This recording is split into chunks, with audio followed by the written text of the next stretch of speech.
RCR, la red que comunica y une al Perú. Seguimos a través de RCR, Red de Comunicación Regional. Nuestro agradecimiento a las estaciones de radio, estaciones de televisión que nos permiten ingresar a distintos puntos del territorio nacional con la señal de RCR, Red de Comunicación Regional. Le vamos a dar la bienvenida hasta ahora al ingeniero Uber Valdivia Pinto, experto en temas agrarios. En su momento ha sido viceministro de Agricultura. Ingeniero Valdivia, qué gusto saludarlo. Gracias por atender esta comunicación con RCR. Muy gentil como siempre. No, amigos de RCR, gracias por la invitación y para tocar un tema tan importante en nuestro país, la agricultura. Estoy a vuestras órdenes. Sí, en efecto, yo mencionaba antes de irnos a la pausa que hace unos días en el Colegio de Ingenieros del Perú, el Consejo Departamental Lima, el capítulo de Ingeniería Agrícola llevó adelante la semana del capítulo de la Ingeniería Agrícola, ¿no? Donde, entre otros temas, se analizó la situación del agro, ¿no? Usted estuvo a cargo de una de las exposiciones magistrales, ¿no? Y precisamente trazó, ¿no?, cuál es la situación en estos momentos del agro, ¿no? Cuáles son las características de la agricultura nacional. ¿Cómo estamos en este sentido, ingeniero Valdivia? Bueno, circunstancialmente me encuentro en Lima, porque yo radico en Arequipa, y debido a la invitación del Colegio de Ingenieros, tuve la oportunidad de dar una charla magistral. Empecé indicando de que los problemas del agro vienen hace 30 o más años, incluso identifiqué 11 principales causas, orígenes, y vemos de que en 30 años siguen siendo los mismos problemas, los mismos. Es decir, minifundio, falta de crédito, falta de tecnología, uso ineficiente del agua, cultivos equivocados en zonas que tienen otro tipo de vocación gráfica, y así hemos enumerado varios de ellos, pero lo más relevante es, como dije hace unos momentos, es de que son los mismos problemas de hace 30 años. ¿Y cuál es la razón de fondo? Porque desde hace 30, 40 años no se le ha dado la importancia al tema agrario. ¿Por qué seguimos contando con presupuesto mínimo? ¿Por qué no tenemos rentabilidad en el agro? ¿Cuál es el problema de fondo en sí? Muchas veces cuando analizamos este conflicto, llámese así, levantamos la mano y echamos la culpa al agricultor.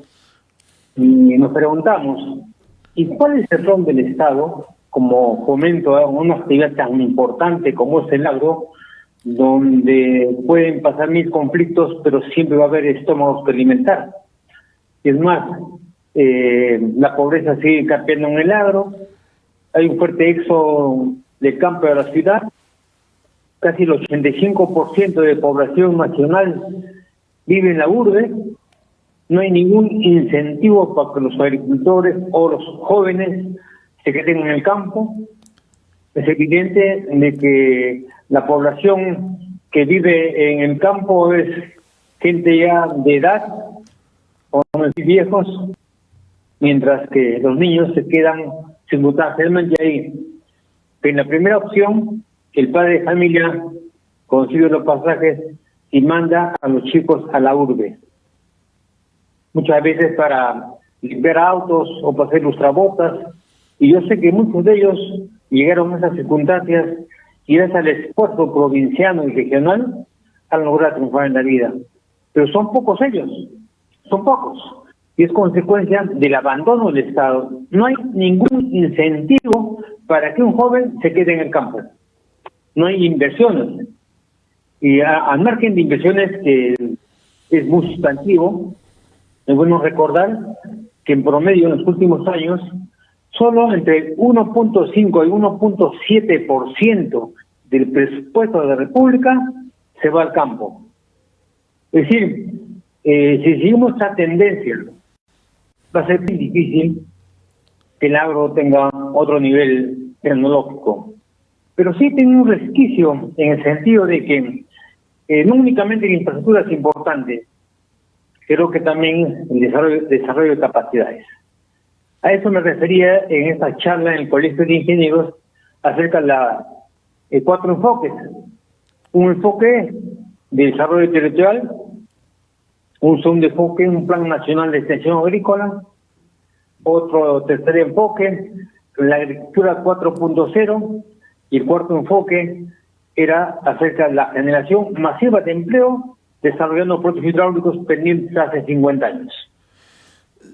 En esa perspectiva, ingeniero Valdivia, si tuviéramos tecnología, presupuesto, el agro se podría convertir en un polo de desarrollo potencial, como generación de empleo, pero también como un mejoramiento de la calidad de vida de los peruanos.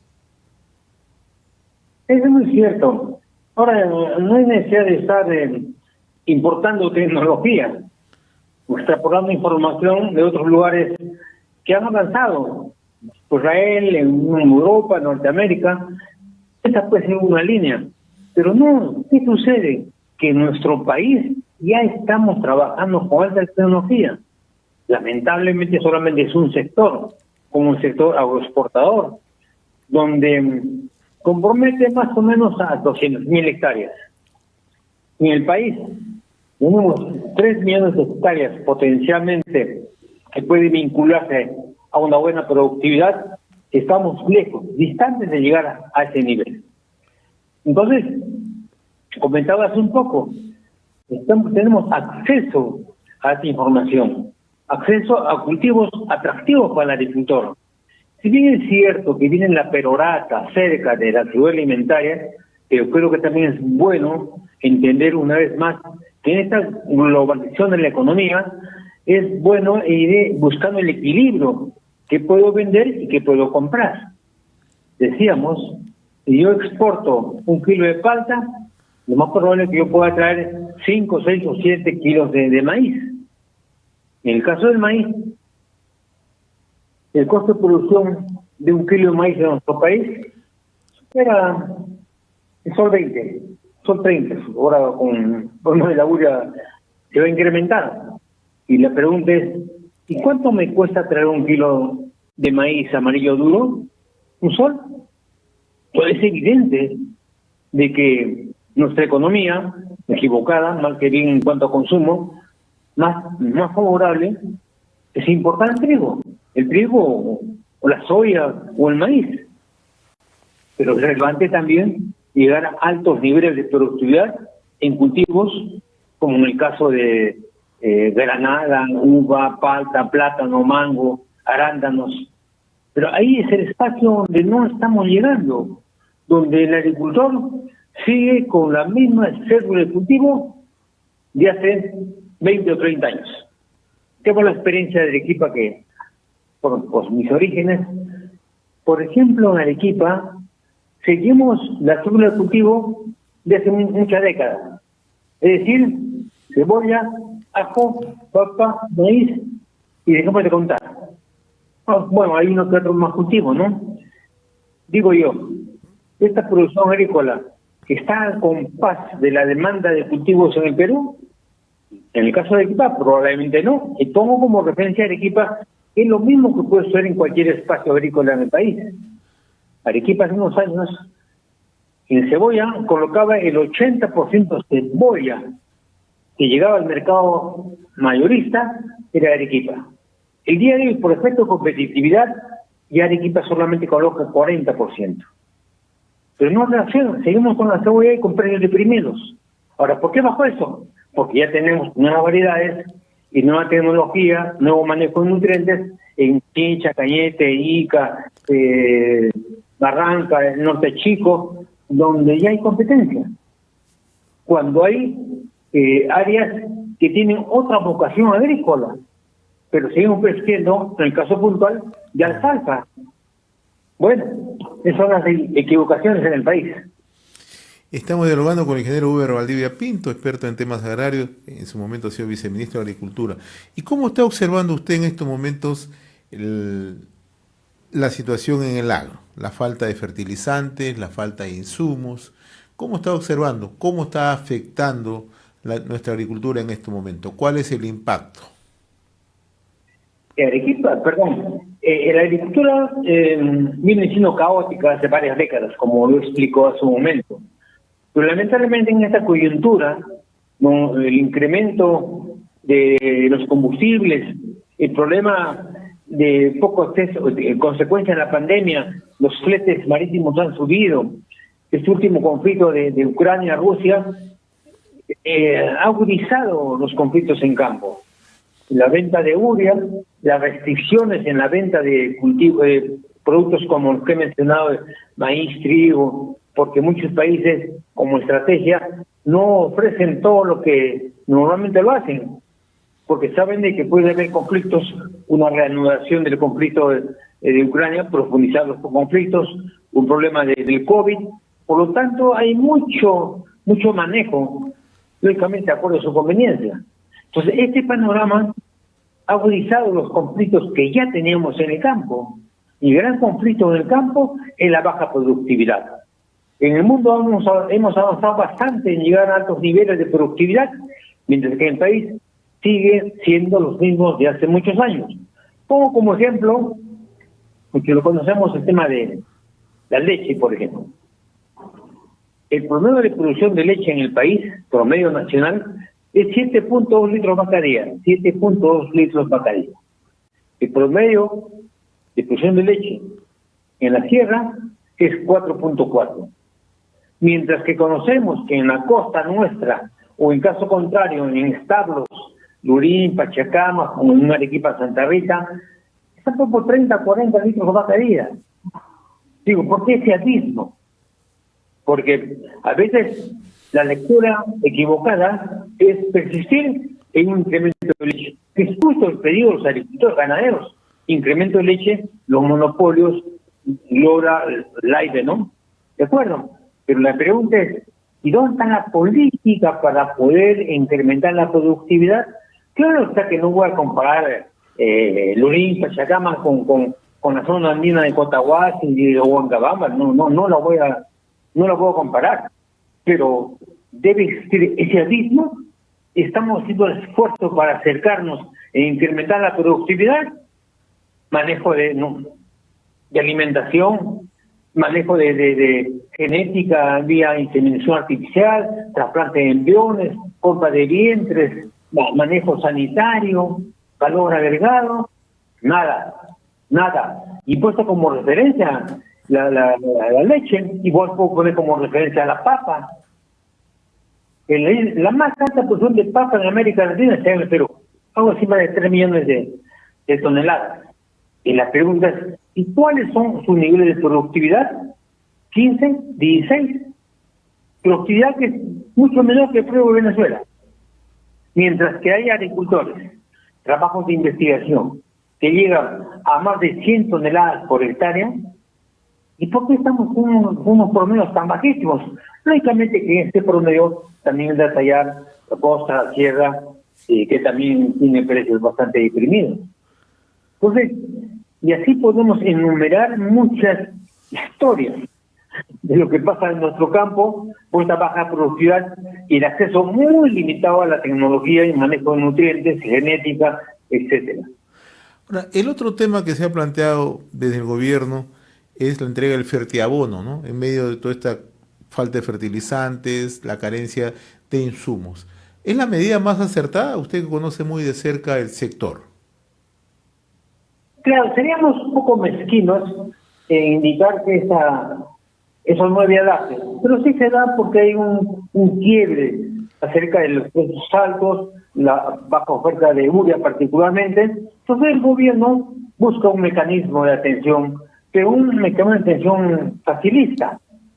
Bueno, veo la caja o veo el baúl de los tesoros de la abuela y lo comienzo a repartir. Pero creo que hay otros enfoques. Veo, por ejemplo, ¿qué pasa con la urea? Ustedes saben que más del 50% de la urea se pierde por un manejo en su aplicación. Estamos haciendo el esfuerzo para lograr mejor eficiencia en el uso de la urea, poco o nada. Los gremios exigimos, a veces con mucha justicia, que haya una compensación económica por parte del Estado en la colocación de urea. Pero digo yo, estamos haciendo el esfuerzo para mejorar la eficiencia, poco o nada. Entonces creo que no hay una visión completa para atender conflictos como es la producción de alimentos y en forma particular como es el quiebre que tenemos con la oferta de urea. En estos momentos, ingeniero, se está presentando una ausencia de lluvias que se está acentuando tanto en el norte del país, como es el caso de Piura, caso de Cajamarca, la zona nororiental, que usted la conoce muy bien, ¿no? Pero que ya viene alcanzando una connotación más grave en la Sierra Sur, ¿no? Donde ya incluso se habla de sequía, ¿no? ¿Qué es lo que está ocurriendo? ¿Qué impacto puede tener esto en momento que tenemos ya de por sí falta de urea, falta de insumos y la ausencia de lluvias, ¿no? O sea, ¿qué es lo que nos puede ocurrir en el corto plazo? Bueno, las cuerdas palos.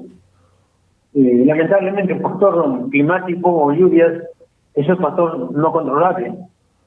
Digamos que el destino o puede ser la consecuencia de un calentamiento global. Lo correcto es de que no va a haber el agua suficiente. O el atraso de una lluvia siempre trae conflictos en el campo. Es igual que en el caso de la urea. Si tú no le das el agua en el momento oportuno a la planta cuando es pequeña, o no le das urea en el momento oportuno, por más que después le expliques toneladas de urea y por más que le expliques una millonada de metros cúbicos, ya la planta redujo su productividad. Los conflictos también se dan por un descuido en cuanto a las inversiones para regular lo tradicional, los ríos de la costa, agua abundante, época de avenidas, y un estrés o un estiaje en la época octubre, noviembre y diciembre, y ir a la Virgen para que nos pueda dar el agua.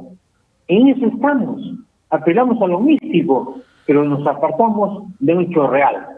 Se requiere inversiones para retener el agua en la parte alta en época de lluvias, tema que está abandonado. Creo que hay que hacer el esfuerzo. Si bien es cierto que en nuestro país hay déficit de agua, pero también vemos que hay un gran descuido en el manejo de estas reservas. Solamente un reflejo, y como decía un cuarto punto, es la generación de empleo masivo como esfuerzos hidráulicos. Fíjese, amigo, usted lo conoce, José. El INADE, claro. Instituto Nacional de Desarrollo, claro, el que fue el Instituto Nacional de Desarrollo. Al día de hoy suma casi 1 millón de hectáreas que involucran a los proyectos que tengan más de 50 años. Y no movemos un dedo, o movemos para un acomodo de asientos y eso más. Desde Tuyango, Tumbes hasta Santana, pasando por Tuyango, Tumbes, Alto Piura, Sequetepequesaña, Olmos, Chavimochi, Tinecas, Camojanacochanica, Majesivos 2, Pastorán inconcluso, y aparentemente y Cuentana. La suma de esto, estimado José, llega al 1 millón de hectáreas, que al final de cuentas es la reserva de agua que debemos tener. Proyectos bloqueados. Y lo más grave es que no estamos haciendo nada para acompañar a los gobiernos regionales, que hay un balbuceo, hay una gran inexperiencia. El gobierno central debería fortalecer la oferta técnica, económica y financiera para que no sea presa de algunos abusos de concesionarios o de contratistas. No estamos haciendo nada. Lo que usted señala es totalmente cierto y no se aleja de la realidad. Cuando uno mira, por ejemplo, lo que está ocurriendo en Piura en estos momentos, ¿no? En el Valle de San Lorenzo, que tienen el problema de falta de agua, o cuando miran lo que está ocurriendo en Cajamarca, ¿no? Donde también la ausencia de lluvias está generando un problema no solamente para el tema del agro, sino también para consumo humano. ¿Por qué no se tomaron las previsiones mínimas para reservorios, para infraestructura hidráulica? ¿Qué es lo que falta? ¿Decisión política? ¿Eso es lo que falta? Yo opino lo siguiente. En los últimos 30 o más años, nunca ha habido una política firme para todo el agro. Firme del más alto nivel. Alguien de una manera muy socarrona dice, no, pero con Velasco Alvarado se lo importante. Es muy cierto. Lamentable siempre es muy cierto. Con Velasco Alvarado se dio apoyo al agro, con dificultades, con problemas que hasta el día de hoy estamos arrastrando. Pero luego un abandono. Tú lees los planes de gobierno de diferentes candidaturas, hablan maravillas, ¿qué hacer con el agro? Pero cuando ya tienen en Palacio, se olvidaron del tema.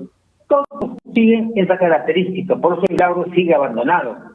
Cuando hablamos del agua, el agua no únicamente es hacer reservorios, deben ver la vocación normal del manejo de cultivos en zonas donde hay déficit de agua, particularmente en la costa de nuestro país. ¿Por qué hay una baja eficiencia? Y comentamos, y es porque lo hizo Lana en muchos estudios, de cada 100 metros cúbicos de agua que tomamos de un reservorio o de un río, 70 se pierden. Solamente 30% de esa agua ofertada es usada por la planta. Lo demás se pierde de diferentes formas. Lo más lamentable es que se pierde perjudicando los valles en la parte baja. Y creo que ahí también hay que hacer el esfuerzo. Y para redondear la idea, en el caso del norte, yo no entiendo, por ejemplo, por qué reservorios de alto valor que almacenan agua y que sea para la producción de arroz. Creo que estamos cometiendo un gran pecado. Cuando el arroz tiene otra vocación donde puede ser cultivado, cuando la riqueza del suelo norteño es excelente, mucho mejor que el del sur, hay otra vocación. La pregunta es, ¿por qué no promocionamos cultivos que respondan eficientemente a alta radiación, buena temperatura, buen tipo de suelo en el norte? Es una forma de llevar riqueza al agricultor y no seguir promoviendo cultivos que tienen baja rentabilidad. Finalmente, no quiero dejar de mencionar, usted está próximo a presentar un libro, Cómo mejoramos la competitividad en el agro nacional mediante la extensión agrícola y la agricultura 4.0, que es tecnología, ¿no? En realidad, adelántenos algo acerca de este libro, por favor. Gracias, José, por la inquietud, porque ha habido mucho esfuerzo, particularmente en los últimos 40 años como profesional, y al final me he desembocado en un libro, 250 páginas, con 1000 líneas. El título es elocuente: cómo mejorar la competitividad en el país mediante la extensión agrícola y la agricultura 4.0. La extensión agrícola marca la distancia que tiene el gobierno o el Estado en general con el agricultor. Una distancia abismal. No existe extrapolar información. Y la agricultura 4.0. Hay tanta tecnología en el mundo, incluso América Latina, que no la estamos usando. E incluso por enclaves como Olmos, Alto Piura y Chavimoche, que no estamos empleando. Es simplemente llevar esta información al agricultor. ¿Pero quién hace eso? Levantamos el dedo. No, el agricultor no quiere tecnología. ¿Dónde está papá Estado? Escondido. En el libro, en algo apunto hacia eso y unas pautas cómo hacer extensión agrícola. Tarea que le hemos abandonado en los últimos tiempos. Ingeniero Hugo Valdivia Pinto, le agradezco, muy reconocido por esta ilustrativa conversación en realidad. Lo comprometo a seguir conversando sobre este tema que usted mucho ama, como es la agricultura. Le agradezco la gentileza, un fuerte abrazo. José, muchísimas gracias y RCD por la invitación. Hasta pronto. RCR, la red que comunica y une al Perú.